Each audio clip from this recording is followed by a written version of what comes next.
Hello, Dazzle.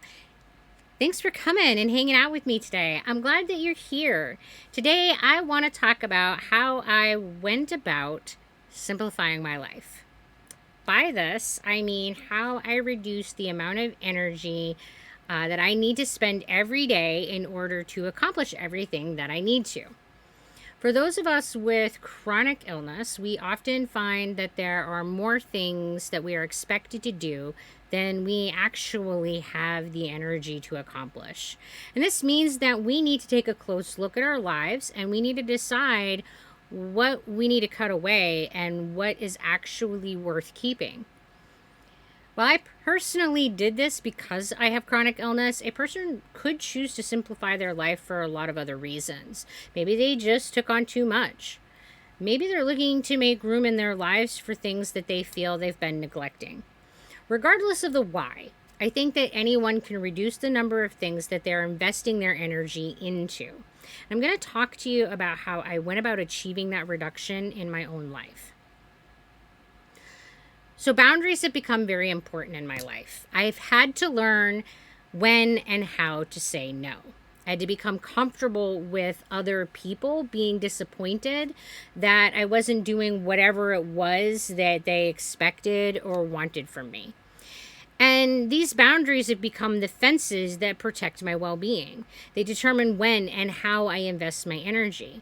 I needed to become comfortable with doing things in my own fashion, even when those in my life didn't agree with or like what I was doing. Sometimes it was small things like leaving your dishes to air dry, and it really didn't seem to matter if somebody didn't like it. Other times it was rather big things like no longer attending large family gatherings just because it was a holiday. And these things did seem to matter. There was a great deal of evaluation of the relationships in my life and the impact that those interactions had on my energy levels. Some people are draining while other people are restoring, and knowing which people are which is essential. There might not be two categories for you, and that's important for you to know for yourself. Those who drain my energy now have to schedule my time so that my energy can be appropriately budgeted for them. That way, if I'm going to spend time for them, I have the energy to give them. And that way, it's better for both of us. And those that restore my energy are encouraged to be present in my life as much as possible so that I can benefit from them more. However, they're never counted towards my energy total since I can never control what they choose to do with their time. And this is true even if they schedule their time with me because, things happen. I had to become very familiar with what was a realistic expectation for me and what wasn't. I had to change from planning for having a good day and planning as though every day was going to be a moderate day. By planning for the moderate days, I gave myself some wiggle room. If it turned out to be a good day, I could do things left from previous days or pick up things from next day's tasks. If it turned out to be a bad day, I could put off tasks for another day. But more often than not, I have moderate days, and that means that most of the time, I could do what was planned for. A moderate day is whatever your average day looks like.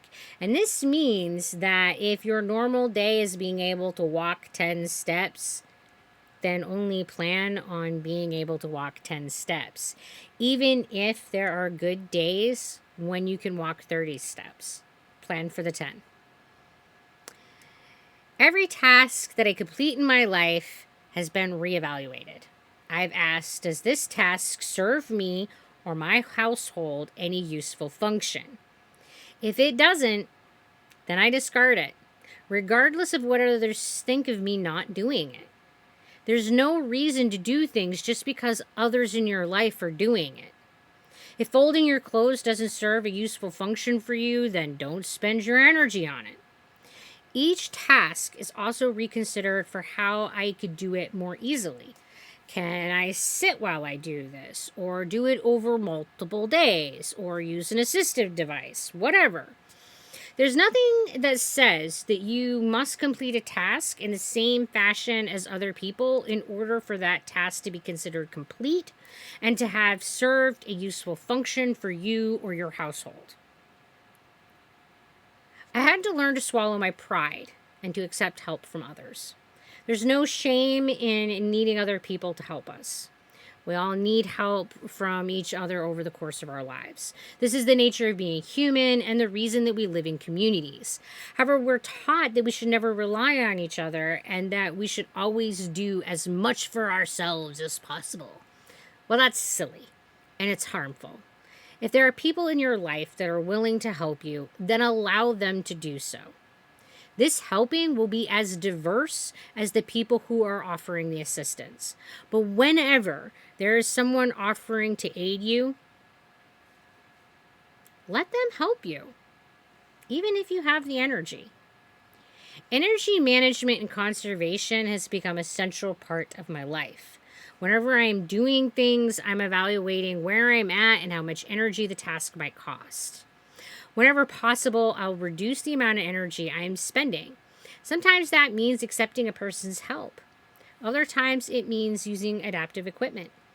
It might also mean pacing my activities so that I'm allowing myself plenty of rest. Even when I believe I have enough energy for a task, I consider how I can reduce the energy cost. This leaves me more energy to deal with the inevitable miscalculations and surprises that always come up in life because things just happen. Well, that's about it for my rambling today. Thanks for coming and spending some time with me.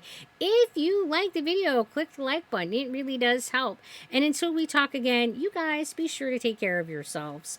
Bye.